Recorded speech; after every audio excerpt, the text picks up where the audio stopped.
This conference will now be recorded. I'd like to call the meeting to order. Welcome to the City of Warrenville Public Safety and Finance Committee of the Whole regular meeting. The meeting will be conducted in a traditional in-person format. Public comment will only be available to in-person during the meeting. Roll call, please. Mayor Brummel, Here. Alderman Lockett is excused. Alderman Ashour, Here. Alderman Berry, Here. Alderman Davalos, Here. Alderman Augustinovich, Here. Alderman Wilkie, Here. Alderman Widener, Here. Alderman Kruckenberg. Here. You have a quorum. Thank you. All that can, please stand and join us for a pledge of allegiance.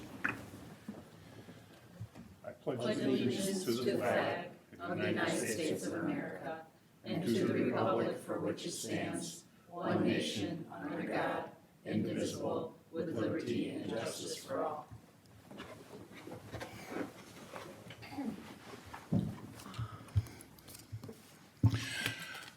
Is there anyone who'd like to make a public comment? I don't have anything that was handed to me, so we're going to get right into officials and staff comments. Clerk? Treasurer? Alderman? I just wanted to say thank you to the Public Works for their open house.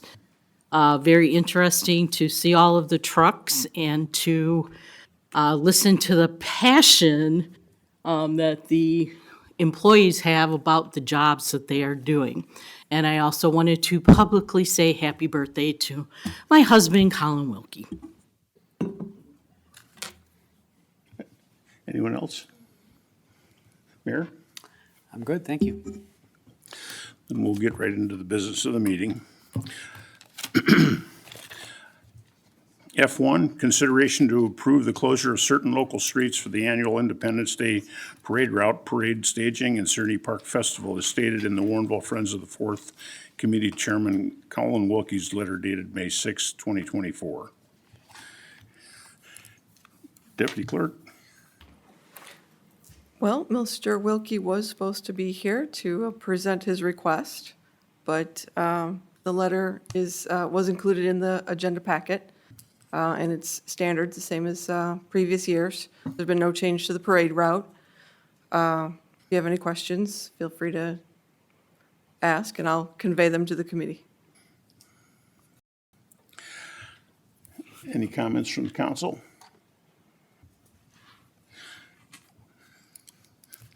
Alderman Kruckenberg? I'd like to recommend the city council authorize the closure of certain local streets for the annual Independence Day parade, parade staging, and Searney Park Festival as stated in the Warrenville Committee Chairman Colin Wilkie's letter dated May 6, 2024. Do we have a second? Second. Alderman Wilkie, second. We have a, pardon me, all those in favor say aye. Aye. Those opposed say nay. Motion carries. Item number 2, consideration of AV room equipment and camera upgrades. Assistant Administrator, Thank you. Thank you. As you all are aware, the audiovisual equipment used to record the city council meetings is at the end of life or no longer eligible for factory support. As a reminder to the council, there was a decision package for this item that was presented in fiscal year 2020. However, due to several factors noted in my memo, it was not able to move forward at that time. However, for this current fiscal year, staff was able to update the decision package and provide new quotes that are included in your backup items. Staff is recommending option 1 at a cost of $53,000 and $53,360. This option is basically status quo to what we currently have in place now, which includes multiple camera views and live streaming. The option 2 would be considered a downgrade to what we currently have in place, providing only a single camera view, one wide angle. Both options will broadcast live to the city's YouTube channel in addition to Channel 10.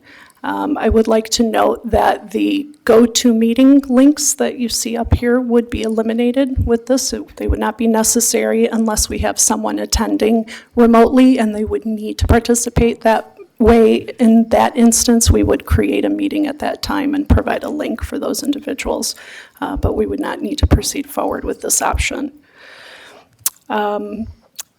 The quotes that are attached to the memo were provided by Orbis, the city's current IT managed services provider. We did include sufficient funding in the fiscal year 25 budget for this project. And I would like to remind everyone that Orbis is a professional organization that also provides design, execution, and support services for audiovisual systems. Due to their high degree of knowledge of the city's network infrastructure and our operations that are necessary for technical support, security, and continuity of operations, and because of the fact that their quotes are significantly less than the quotes that we received in the past from the original company that installed the equipment, staff is recommending that City Council waive the bidding requirements under exemption number 1 of the city code, and that is listed in your memo as well. This evening, I do have President Brad Miller from Orbis Solutions to be able to answer any questions for you. Brad, if you'd like to come up.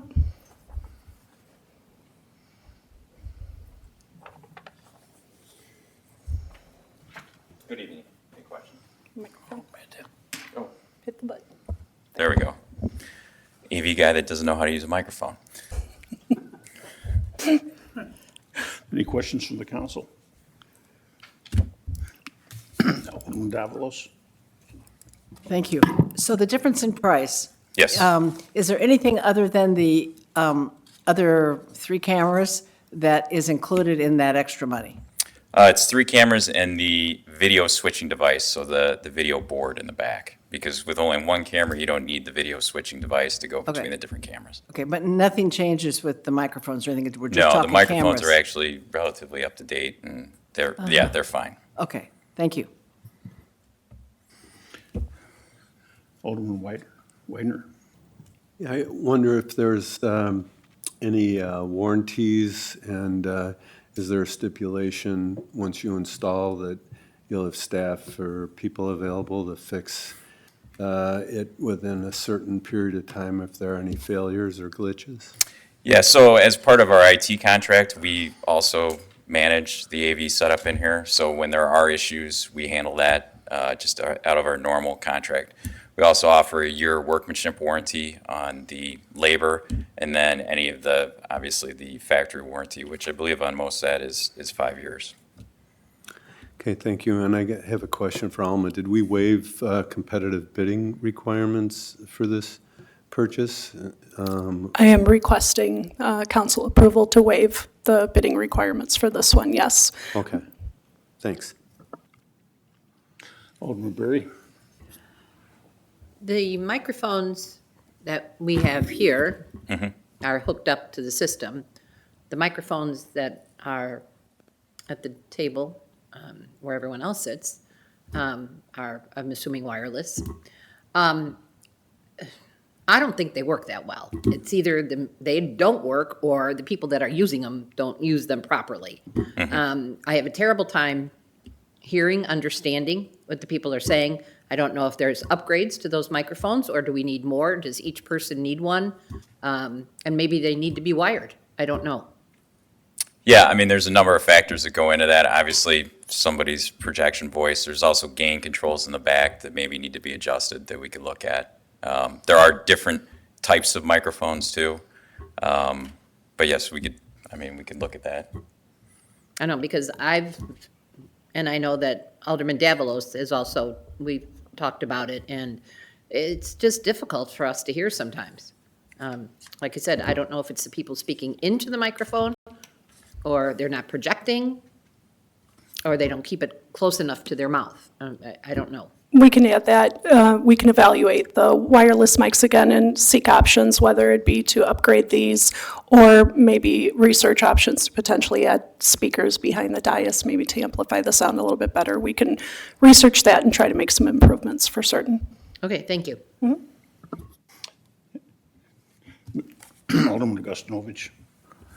So just looking at a lot of the equipment in our current production that we have, I mean, if you look at the screen, that's what's showing on Channel 10 and on live on our YouTube when it eventually goes up. Is there going to be any use for all the extras that are going to be in the very expensive equipment? Or are we just going to use the basic stuff and hope we can find out? I mean, there's quite a bit of stuff that can be utilized in this. Or are we just going to use basic, just press play and stream? Go ahead. I think we'd start out with the basics, basic training, because the tech that we're using is another full-time, it's a police department staff member that does not have official AV tech training.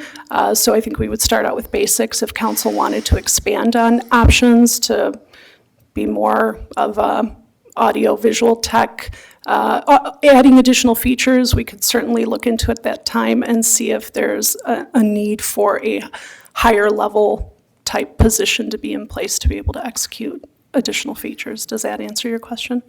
Yes. Okay.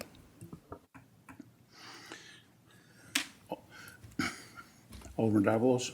Yeah, quickly, I just want to reiterate or back up Alderman Barry's comment about the microphones. I mean, I often have to, I can hear all these people, but not so much there. So I just go and listen to Channel 10 or YouTube, which I've already voted, so I guess I hope I voted okay. But I would love to hear it more clearly here than wait till afterwards. So just another comment. Thanks. Alderman Widener, did you have another question? Yeah, it seems like the difference between option 1 and option 2 is just based on the number of cameras that we receive, right?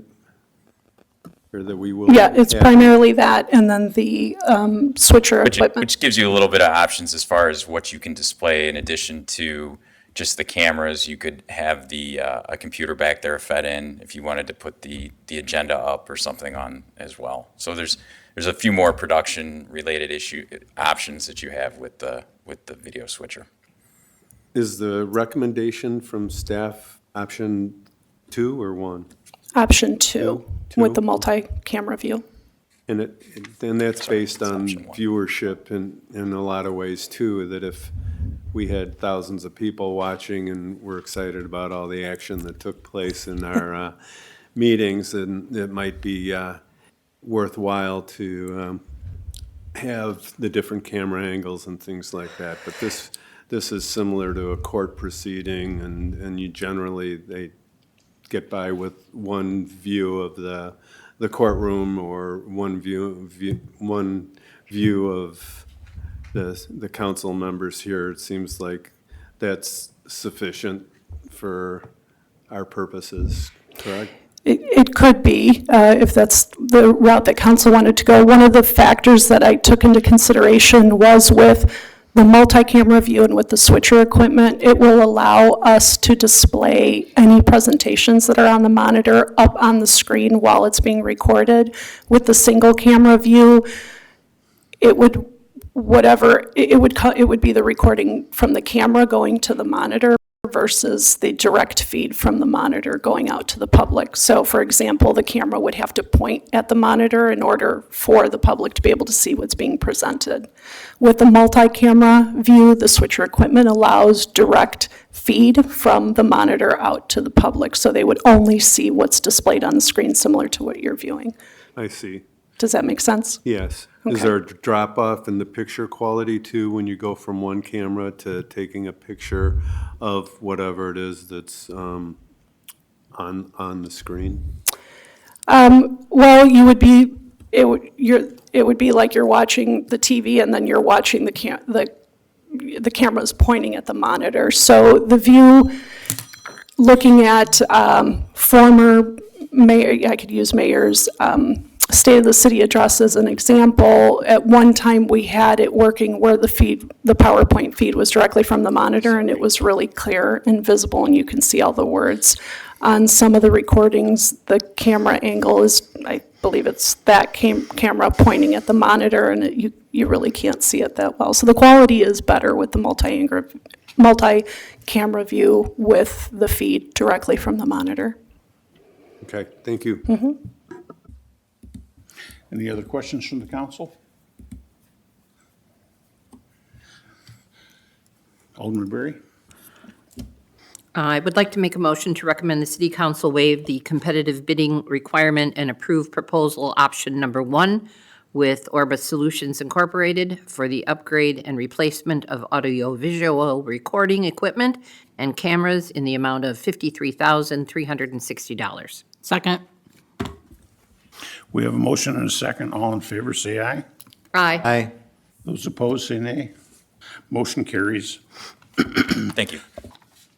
Item number 3, consideration of contract renewal for city prosecutor services with Christine Charkowitz. Chief Bonilla? Hi, good evening. This is just our annual renewal for our city prosecutor, Christine Charkowitz, running June 1st, 2024 through May 31st, 2025. It is a budgeted item, and this is just a renewal of somebody that we've used time and again, and we've all been very happy with her services. Any questions from the council? Alderman Krokenberg? How often do we use her services? Average. I mean, I'm sure it fluctuates and Just varies. once a month. Once a when we have month. when we have our court hearings. Okay. So maybe more, depending on the amount of tickets that are written. So Okay, thank you. Anyone else? Alderman Berry? I'd like to make a motion to recommend the city council approve the contract renewal for city prosecutor services with attorney Christine Charkowitz for the period of June 1st, 2024 through May 31, 2025. Second. We have a motion and a second. All in favor, say aye. Aye. Those opposed, say nay. Motion carries. Item number 4. Consideration of recommendations regarding water and sewer billing penalties. Finance Director Dahlstrom? Thank you, Mr. Chairman. In April, when we considered the water and sewer rate increases for fiscal year 2025, one of the things we were asked to do was look into the penalties that are applied on accounts when they're paid late. I've included in the backup a table of information obtained from the DuPage Mayors and Managed Conference most recent survey. The penalty data included all the communities that were part of that survey. 18 of those had penalties that are at 10%, including the city of Warrenville. There was one at 8%, 3 at 5%. There was one more at 3%, and the remaining one was $5 plus 1.5%. At this time, I'm recommending that we make no changes in the penalties, that we review that as part of the fiscal 2026 budget. My reasoning for that is we are pretty close to the average of 9% across all of these communities. It will also provide us some time with the new monthly billing to get a better handle for how many people will have penalties applied on their account, how much it'll be, if it'll be easier for them to make monthly payments as opposed to bi-monthly. And so we would look at it again as part of the 2026 budget process to determine if at that point any change would be warranted. Questions from the council? Alderman Davalos? Yeah, so 10% of the current bill and not anything that is unpaid. But- Correct. It's only the most current bill that gets penalized. But they've already paid the 10% on the unpaid, right? Because it accrues the very first time you're late, right? You get 10%. Yeah, but Okay. so going forward with, it'll be monthly, it would happen every month as opposed to every two months. So in theory, you're kind of paying on half as much. Okay, you, but the assuming you 10% pay your bill. Yeah. will just be on each month. and It's on, that- it's on that each will- month bill. It doesn't, if your first month's bill is $100 and you don't pay, you're penalized 10, and if you, then your next month is 100 again, you're only going to get charged another $10 on the new bill if you don't pay it. So they don't compound. And also, I mean, I do this, you can sign up with the city to have an automatic payment, right? Absolutely. Okay, thanks. Anyone else? Obviously, this is very sensitive. There's been a lot of feedback from the public about the bills. Would you just state again what the shut-off policy is? What triggers it and how long before they haven't paid a bill they would be shut off? So we're in a process now of revising that. It had been that they had 30 days to pay their initial bill. After that, then they had another approximately 13 days before they would begin to be eligible to have their service turned off. The goal has always been to collect, not to turn water off. And the majority of the time when we do, they're usually paid and turned back on, and that's the same day. There's very few times when somebody does not pay when they get to that point. Thank you. Any other questions from the council? Do we have a motion? Alderman Berry? I'd like to make a motion to accept. Make a motion to accept staff recommendation and make no change to the current penalty on water and sewer late payments of 10% of the current bill only, and further direct staff to reevaluate this recommendation during the FY 2026 budget process. Second. We have a motion and a second. All those in favor say aye. Aye. Those opposed say nay. Motion carries. Pardon me. Item number 5, informational updates on administration, finance, the police department fiscal year 2012 work plans and decision packages. Anyone? I mean, it would be questions from the council and/or information from staff, if there is any that. Alvin Davos? Thank you. So on the administration part, which is Alma probably, the bid, I saw that the bid for having electronic devices up here is September of this year. Is what I think it said, September 24. Yes, I very much hope to have information to you prior to then. Okay. So it'll be different plans and devices. I mean, I know a lot of communities do that. I don't know how you do it, but it'll be a choice of things, and then you'll make a recommendation probably. Yes, I first would like to obtain some quotes for some other companies, so I've only had an opportunity to obtain one quote thus far. But I am gathering information from other communities as well to see what types of devices they have. Great, thank you. Any other questions from the council? Last but not least is commendations. Chief Benia?